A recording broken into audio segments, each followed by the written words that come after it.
Lehar, hi, good to have you with us. How have you been? Hi, hi. Very well, very well. How about you?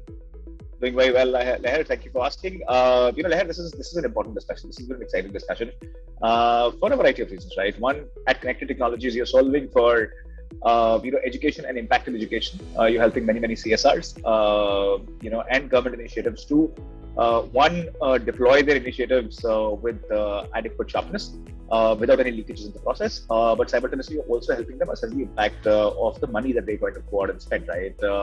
Right, And that's just so much more important at many levels, right? Especially the kind of country that we are, which is so fragmented. While there is intent, right?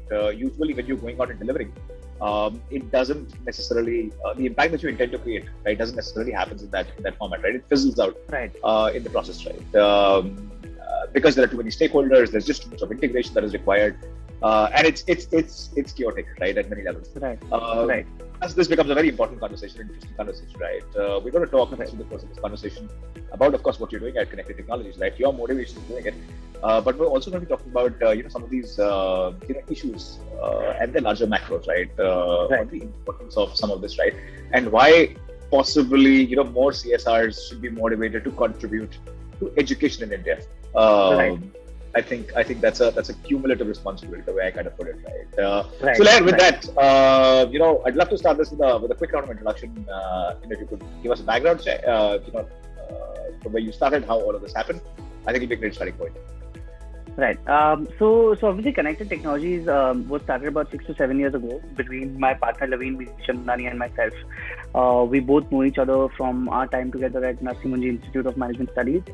Subsequent to which, Laveen was working with the Asia Pacific CEO's office in JP Morgan, Sure. and I was with the chairman's office in Adani Group. So that's where we were at, and Connected essentially, came out of that feeling within us where we wanted to do something that was more impactful than the work that we were doing at that point of time, more impactful from a social sense. So we wanted to do something more impactful. We wanted to work with technology, and we wanted to solve a problem which was rather widespread across the country. And Right. obviously at that point of time, even though we knew very little about the public education system, the one thing that we did know, as almost every citizen in the country knows, is that India's public education system is not absolutely right. You may not know what's wrong with it, but you know that it's definitely not right. Right.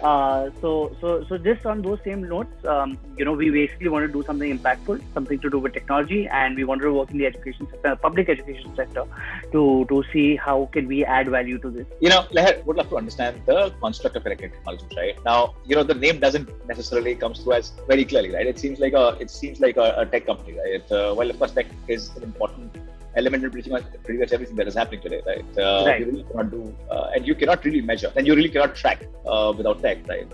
right, Connected Technologies doesn't necessarily comes to you as a social impact venture, right? Which is focused towards education. It's more like I said, right? More like a technology company, right? Tell us right, a little right. more about the construct of it, right? In terms of you've of course defined the priority area, which is that of education, right? But what is the construct of Connected Technologies, right? When you're doing what you're doing, right? What is the engagement like? What were the key stakeholders in the entire process, right? And what's your role in this entire journey, right, of empowerment in the education space? Right, right. So essentially, if I was to tell you where do we place ourselves in this entire ecosystem, I think there are two levels on which I can answer that question. In the first part, the idea behind Connected Technologies was always to basically make quality education accessible to government school students, Sure. right? And to do so in a way that could impact these students and their learning outcomes in a measurable way. Now that's one thought. The other thought was, when we started Connected, or actually before we started Connected, my partner and I, since earlier, I was talking to you about how we knew very little about the public Sure. education system. Before we started Connected Technologies as an organization, we actually conducted some preliminary research across 500 schools in the state of Maharashtra, 500 government schools in the state of Maharashtra, to actually see firsthand what is really that's happening with the public education system, particularly what kind of work is happening with technology in the public education system, and what kind of an impact is it having, if at all it is, right? And what we realized is that while on one side, obviously we want to make quality education accessible to government school students and bring across a difference in their learning outcome. It's not like this attempt wasn't made before, right? Even in 2014, 2015, when we started ConnectED, there were a fair amount of organizations which had or which were even at that point of time, into the space, so to speak. Right. But what we realized while we were doing our research is that most of the organizations which were involved in this space were actually organizations which were creating solutions for private schools, for private school students and students in urban or maybe semi-urban areas. Right. And those solutions were making their way to government schools because somebody wanted to do good and somebody wanted to give the best thing to a government school. Right. Now the intention there is very noble, right? But when you looked at it under the microscope, you realize that these solutions just did not align to the intrinsic needs of a government school or a government school student, right? Which is essentially where we came in and we said, hey, you know what, we see there's a problem, right? We obviously, there's our vision where we want to make quality education accessible to government school students and improve their learning outcomes. But to do that means that you can't just be a conventional edtech player out here where you're either just providing content or you're just providing hardware or you're providing just hardware and content and leaving the very integral services part, right? And how we basically have to be like an all integrated player coming in and creating a solution which completely caters to this requirement. So that's basically been our place in the ecosystem where, just the way you have organizations that cater to private schools or schools and students in urban areas or maybe semi-urban areas, we essentially are an organization that pioneers in catering to government schools and government school students with hyper scalable solutions. Interesting. Now, we're gonna talk a little about the solution, right? I'd love to sort of, and I'd love you to help us visualize this better, right? In terms of what happens, right? But before I do that, there's a very pertinent point that you kind of highlighted, right? And that's on quality of education. Now, quality of education is a very subjective topic, right? I think there are many opinions as far as this is concerned, right? For an urban parent, say like myself, for me, quality of education is the dimensions of quality of education are very different, right? For somebody who's at the bottom of the pyramid in a tier 2 city or a tier 3 city, the dimensions of quality of education, and that possibly is not also even a priority, right? The priority is to get the education right. We're talking about a very complex and a subjective sort of a topic, right? When you define it, right, and I ask you this because you're in a vantage position, right? You've been at it. You've been looking at various nuances, various models across the country that are getting delivered, right? Across the stratas.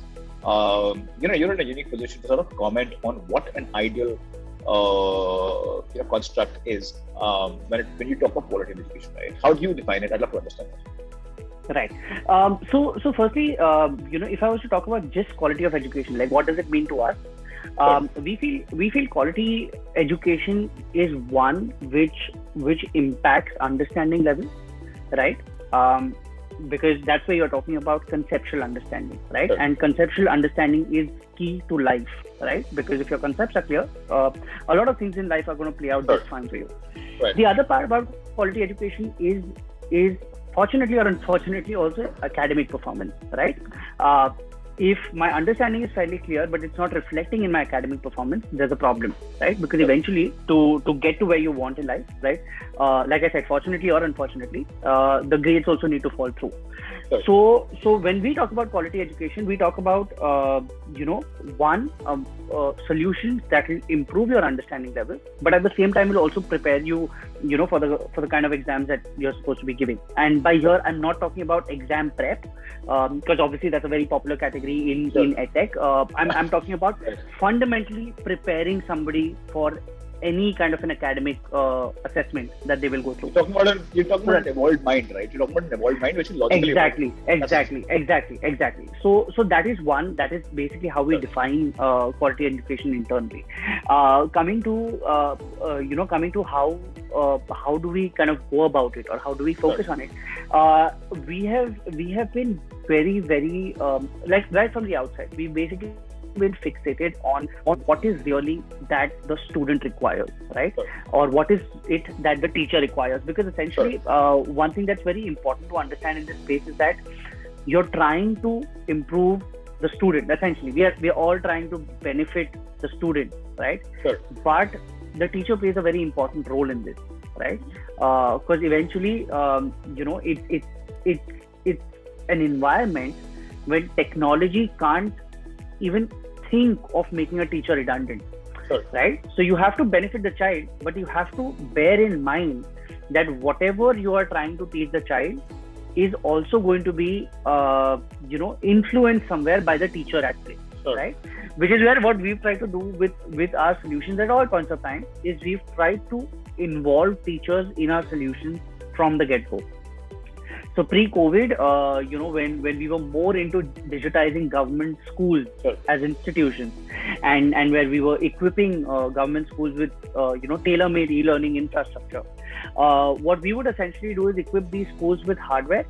But more important than the hardware, we were actually creating tailor-made educational content which was in vernacular Indian languages, covering every subject, chapter, and concept as per state boards.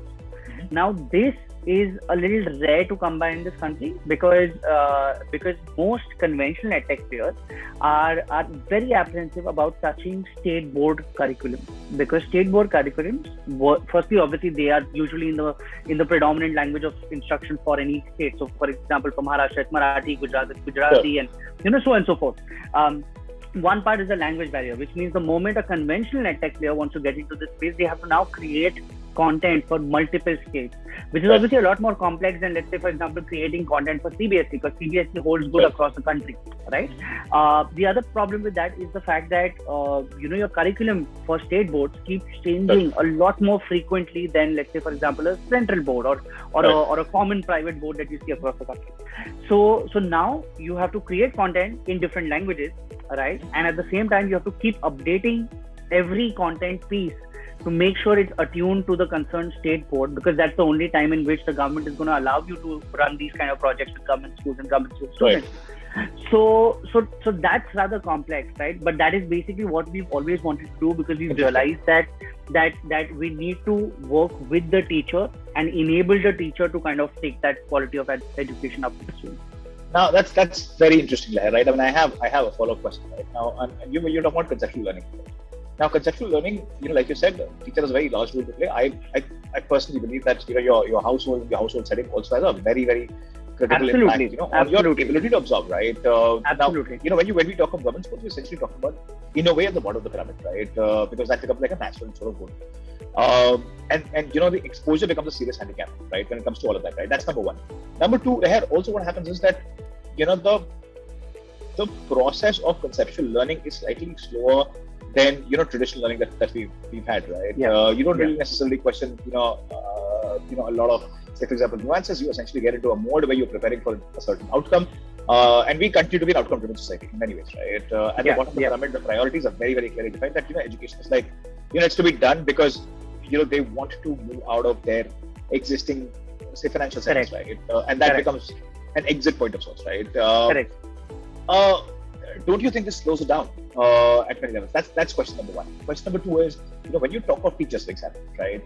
Now, the biggest of all challenges, that I have, at least in my career, seen even when I talk to founders, right, today, is people challenge, right? Now, what I'm getting to is that, education is like a hedge, right? Is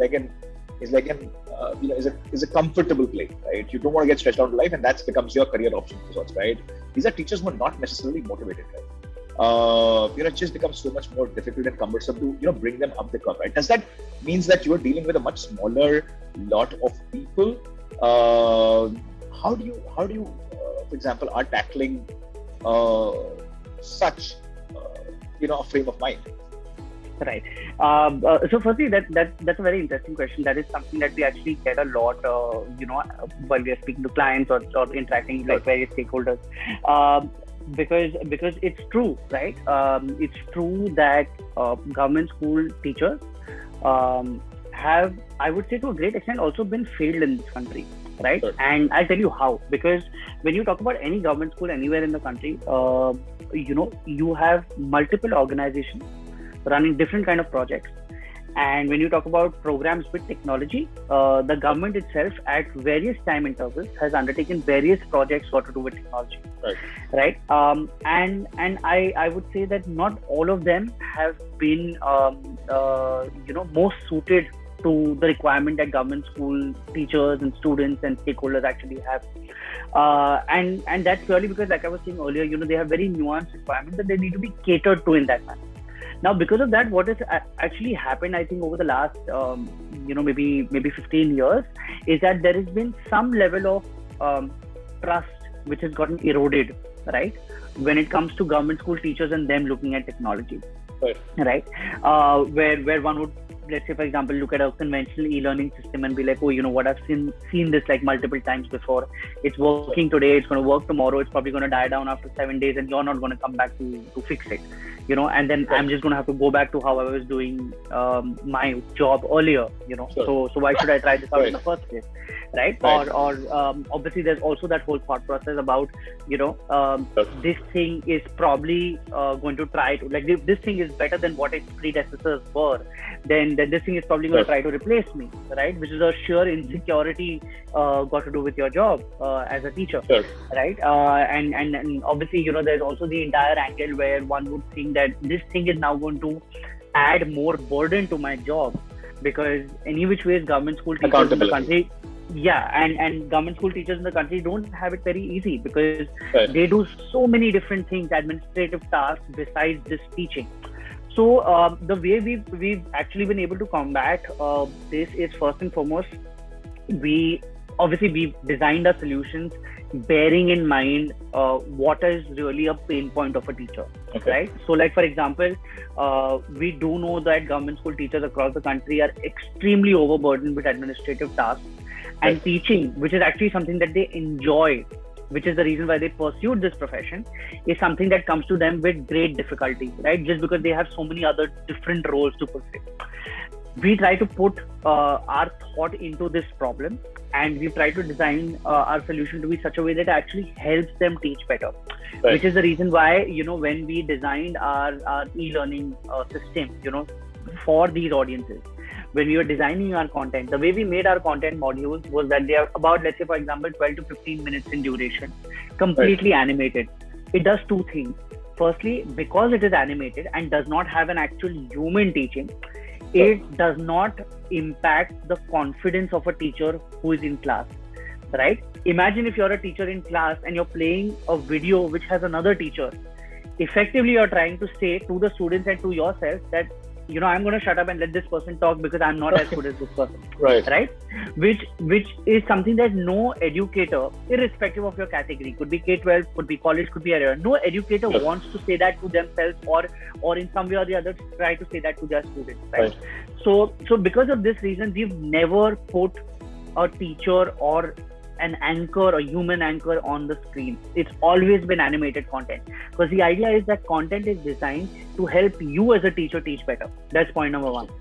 Point number two, the duration of it, right? A usual lecture lasts about 30 to 35 minutes. If we were to make content for the entire time span, the teacher is going to feel that, hey, you know what, I can just sit here and play this out, and someday this is probably going to take over what I'm doing today. We don't do that. We've consciously made an effort to make sure that our modules are not longer than 15 minutes, so that the teacher knows that this is supposed to be used as a blended learning format, where the teacher says something, shows the children something on the screen, then says a few words or explains something, then plays something on the screen, and that's how the entire module is designed. And lastly, obviously, despite all of this, despite creating a solution, that is really attuned to their requirement, there definitely have been cases where teachers, typically who are like the older lot, who've seen such solutions before, they inherently have that block that we've seen stuff like this. What if tomorrow it gets spoiled? You're not going to come back. Stuff like that. That is where we've actually gone to the extent of letting these guys know that one, we provide on-ground servicing. We have local representative appointed for every project in the country. The person who is delivering this training to you is not going to deliver this training to you and run away. We are going to be here. So if you doubt this so much, try it thrice. right? We will be in the class with you as you're trying it. If Sure. you fumble, if there are any issues, we will be there to support you. We will be in your class literally. Try it thrice. If you think it's a problem, no issue. Interesting. But Interesting. if you're comfortable with it, you can take it up. And that is usually something that has never failed us.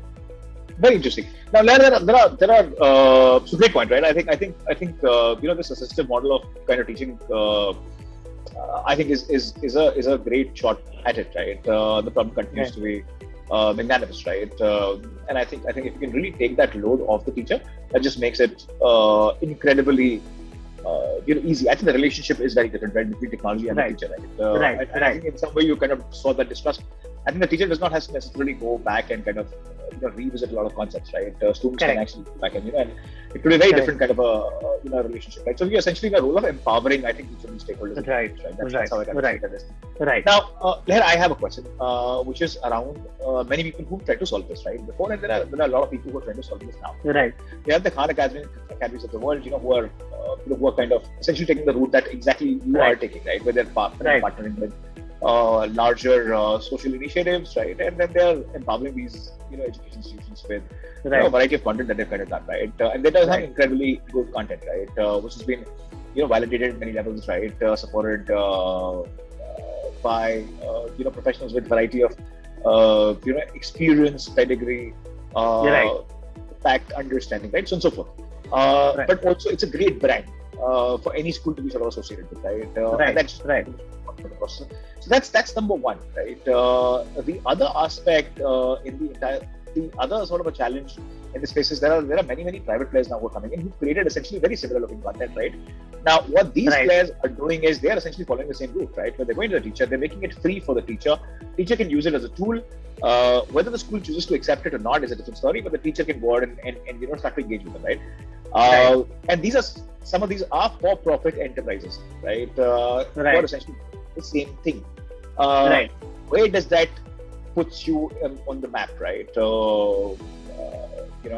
How do you differentiate yourselves in the process? Because you largely chosen the most difficult path for yourself, right? That is raising CSRs and social money for social impact, right? And then going on and deploying it, right? And you also then because there's a hardware play and so on and so forth, right? Unless you're offloading it to education institutions to kind of go and foot the bill. It just makes the operations very cumbersome at variety of levels, right? There have been players in the education ecosystem who started with creating a lot of animated content. They created a lot of infrastructure, hardware. They used to sell it to education institutions, right? We've seen some of those businesses, right? Eventually, what happened, or what you kind of alluded to, right? That they packed it up and they put it on the side, right? Saying that there is no assistance whatsoever. We're happy with what we are, and we want to continue to kind of do, the way we did it, right? Because of lack of assistance and lack of, like I said, availability and support systems and so on and so forth, right? Where do you stand? What's your sense of it? Right. So when you talk about, so again, I think I'll answer this just the same way in which you divided the question, right? Now definitely there have been a lot of efforts, particularly, Khan Academy, when Khan Academy came to India, even we were very, very keen to see, what is it that they're really doing. Because definitely, Khan Academy has done some really pioneering work in terms of like making education accessible and making quality education accessible at that. I think we were very excited to see what they do in India for the simple reason being this space. The space to do with government schools and government school students is huge, and I don't think you can ever have enough number of players catering to this audience because it's really that massive. Right, so we were very keen to see what they kind of do, and essentially the content play that they brought into India is not something that we were very excited about, because we thought that they're going to bring in that approach to India and kind of adapt it for the Indian audience or for Indian, let's say, government school or government school students. Whereas I think what they did with the content was where they took the material and they essentially dubbed it. Right, and I'll tell you what the problem with that is. Firstly, when you talk about our education system, our public education system, like I was saying earlier, it's very fragmented. Every board has a different curriculum, right? Has some way or the other a different teaching methodology, right? Has a different language altogether. right? Merely taking material and putting a different language voiceover, or putting let's say for example a different language subtitle is not something that is going to be sufficiently fly. That's one. The other part also is the fact that where is the chapter alignment? Today, when we produce a piece of content like one module, that one module needs to align with something in the book. Otherwise, what's the point for a teacher? See, a government school teacher is never going to refer to your entire content bank, find something which might go with the chapter that he or she is trying to teach, and then show it to the child. The teacher is not, because the teacher just does not have the time or the incentive to put in that much effort behind this. So you literally have to tell the teacher that, hey, you know what, this is chapter 4.2 from your Hindi textbook. This is a video corresponding to chapter 4.2 from your Hindi textbook, right? That's the second point, right? So one, you're talking about like the basic way in which a government school or a government school teacher or a government school student communicate. One is being able to be attuned to that. The second part is catering to them with the kind of curriculum that they are actually studying from. That's integral. I think somewhere what happened is Khan Academy and their model over here, while obviously very well intentioned, I don't think it fit this particular part very well. What they were doing outside of the country was working very well, because you're talking about students and teachers who both have a very high level of regard for any supplementary course that comes to what they are learning. Right? So teachers have the incentives, students have that regard, right? So they want to put in the effort. Everybody wants to put in that effort to take this particular video and align it with what they're teaching, and then learn from it. Whereas over here, that is not something that particularly flew very well. The other part is about organizations about private organizations and startups which are creating products for these audiences. Now that is where and giving for free. Pardon me? And giving for free. And giving it for free. Now that is where you essentially have, it's a slightly nuanced discussion, and at some level you might consider it a little selfish also. But if you particularly analyze a lot of these players, again, see, the problem that we all face remains the same. There are multiple boards, they keep changing, there are different languages, right? And it's a lot of content to create. Right? That's a challenge that plagues everybody who's catering to government school students. And to cater to them in a manner which is so cost effective or absolutely free, right? You essentially need to have extremely effective and efficient content development practices. Right? That's point number one. Point number two, you really need to know how you're going to deploy this content, because one move here or there, at the last mile, it's going to cost you like a lot to kind of go ahead and execute these projects. Now, in that regard, we've basically been in this space for like a while. So we have two things cleared out very, very well, which is our content production processes and costs associated with them, because we make our content in-house. We don't rely on any external agencies for the same, right? We in fact have probably one of the lowest content production costs in the country, probably the fastest maybe in the world as well. We produce our content at about 100 rupees per minute, which is quite less if you talk about, let's say for example, like an industry average about, which is probably about 1,500, right? We are able to do that because we've built our process from scratch internally, and we've maintained it through and through. We've fine-tuned it to a great extent. So for us, monetization is never a big concern because our costs are just that optimized, right? At the same time, when you talk about on-ground execution, our on-ground execution is fine-tuned to a point where we know exactly what the cost is going to be to execute a project from one school to, let's say, 1,000 schools. So when you talk about newer private players who come in, there is one part about the business model, like how sustainable is your business model? Are you doing this in a way where it can be scaled? And the other part also being the fact that content quality, which is the selfish part, content quality is something that is for oneself to analyze themselves. Like obviously, I would say that our content is better than everybody else, but like I said, it would be selfish of me to say that. I think the other challenge, Lehar, I think, is that you're cutting it at a state board level, right? Which I think not a lot of players are, right? So while we can continue to talk of that, right? I think be it Khan Academies of the world and be it the other private players, the challenge is they'll always go for the larger horizontal, right? And I think there it continues to be CSC, ICSC, certain cases. 100%, 100%. That is the board of choice. Yeah, absolutely. So state boards have never really been, the target segment. a board of choice. Yeah. Because you're far better off, catering to one of the private schools. A lot easier. Interesting. I have many more questions as far as say the comparison between say a CBSE or an ICSE or a state board goes, right? Because state board brings in a certain sort of a comfort, right? I think the way we are kind of headed, especially after the post 2020 kind of event, we really cannot have such silos, right? I think we'll have to have students as a part of a universal ecosystem, but I think that's a discussion for a very different time there, right? And I'm going to save that for our next conversation. But towards the end of a conversation, right? Now, this conversation cannot be complete without talking to the brands that you work with, right? Now, the challenge in this environment is that a lot of these brands, there are some which are deeply motivated. There are, of course, there are CSR initiatives. There are the priorities are very, very different, right? A large part of CSR budgets, when you look at it, really, is essentially utilized for advertising activities, right? And I'm sure you'd understand what I'm alluding to, right? On a lot of occasions, it's become so much more difficult to sort of convince a lot of these players. Not that they don't want to. I think education is a priority which everybody kind of understands.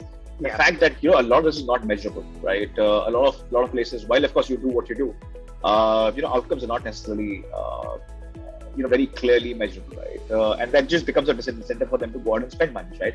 And for people internally to justify it to their boards. And that's a huge handicap, right? That's largely because we are also a fragmented economy, right? We're not a homogeneous setup, right? So we'd love to understand your business model, right? For example, how are you doing this, right? Are schools coming in and footing the bill? Are they passing it on to the students, or is this purely for free for education institutions, where large corporates, as a part of corporate social responsibility, coming in and putting the bill, and then you're deploying these systems? Sure. Would like to understand that. I'll answer this in layers, right? Now, one thing that we knew right at the outset, right after we had done our preliminary research, is that if we are to build this as an organization, and if you have to build a solution that is really scalable, we will have to do it in a way where we can showcase impact, right? Because like you rightly said, right, nothing will ever scale, or nobody would ever want to put real money into something if they can't see the actual quantifiable result for it. Sure. Right? Which is why we've actually been conducting detailed impact evaluation exercises for our studies. We've been analyzing academic performance across all the schools that we cater to, at least for the last 6 to 7 years. Like right from our first project onwards, basically. Sure. Our first project itself is where we had tested. The project catered to about 14,000 government school students. We had conducted an impact evaluation survey for about 9,000 of those students, just to see how their understanding has evolved. And then subsequently, we also analyzed how their academic performance has changed, to be able to relay back to the funder that, hey, you know what, this is a quantifiable show of how understanding levels and academic performance evolved after a year of, let's say, deploying this project. We basically maintained, that metric since then, where we, on a yearly basis, we conduct our independent impact evaluation exercises. We conduct, our assessment of academic performance and their evolution, to be able to show funders what is the impact. That's a very, very important part of the work we do. Even though social impact and quantifiable impact reporting has only come into mainstream foray in the last, I would say, 6 to 8 months, where the CSR Act or the CSR policy got updated, and it mandated certain organizations to have proper impact reporting for projects of a certain size and scale, right? So even though that's a new trend that's coming because the legislation got updated, we have in principle been on that, because we know that it's going to be difficult to get major funding unless and until we are able to show this, right? Point number 2, the organizations that we work with, right? So now the problems that you mentioned, right, where organizations are, let's say, for example, focused more on like the branding part of it than the actual CSR part of it, or where organizations are not very keen on doing big ticket, large scale, widespread projects because they don't know how to justify that to their management, stuff like that. Definitely these are problems that exist. However, in our experience, these are problems that typically exist with small to mid-sized organizations in the CSR category. So obviously in the CSR eligible category, when I say small, you're still talking about a company which at the bare minimum makes 5 crore net profit, right? So it's still like a decent sized company. But in terms of CSR terms, right, when you talk about small to mid sized organizations, this is where you might see such a problem. We right from the outset have only worked with some of India's largest socially responsible organizations, and a lot of these organizations don't even or may not even want to mention their name with the project. They just want to do it for the good of it.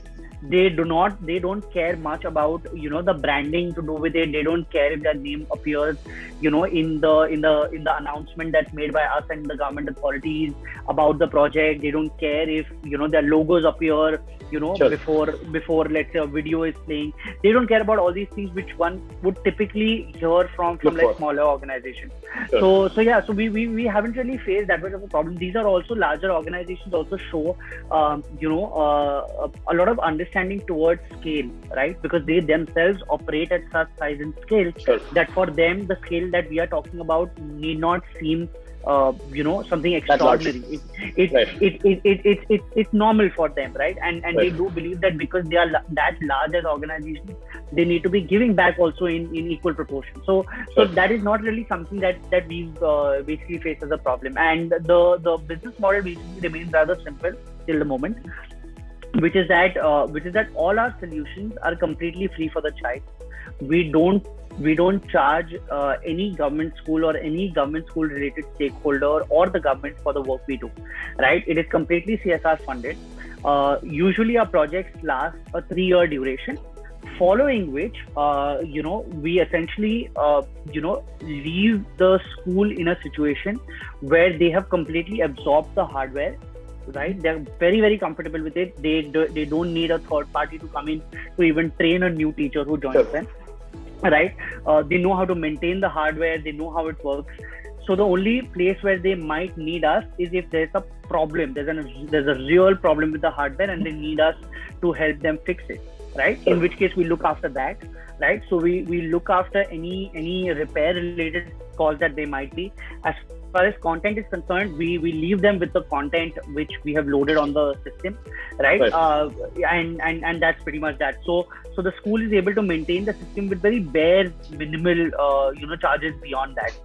But for a 3-year period where we are attached to the program, that is where we are completely hands-on. We have local representatives, we have visits happening on a daily basis, and that's basically how we do it.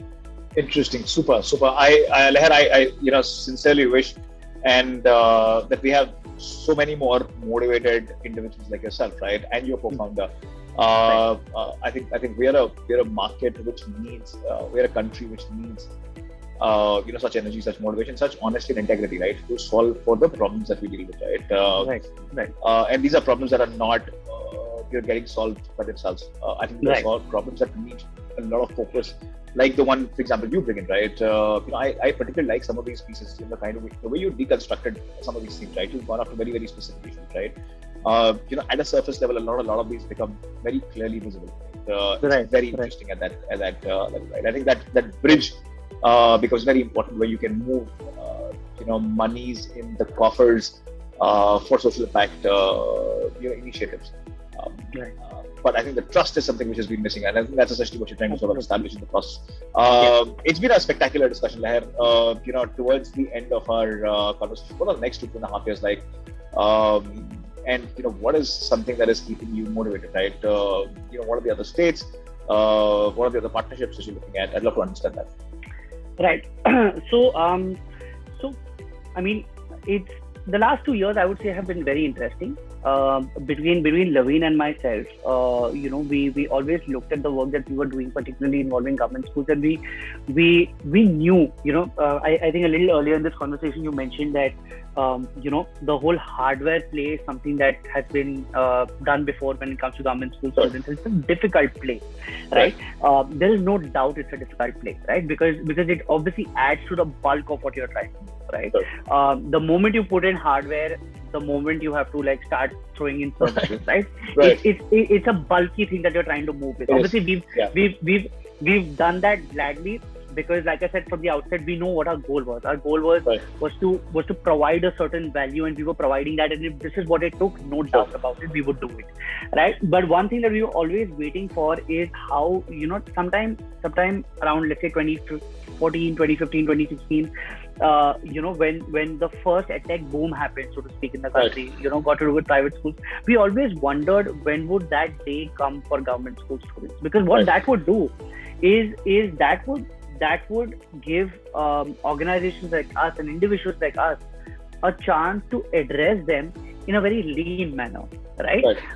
And given that we've spent this time, building relations with government authorities, with government schools, with teachers, students, we would be able to leverage these relations. We'll be able to leverage the knowledge that we've gained out of these relations to be able to cater to this audience, in a very, very lean and efficient way, right? So we always wondered between Laveen and myself as to when would that time come. And it was essentially at some point of time, I think after Jio came in, it wasn't a infrastructure problem, right? It was more to do with a mindset problem, right?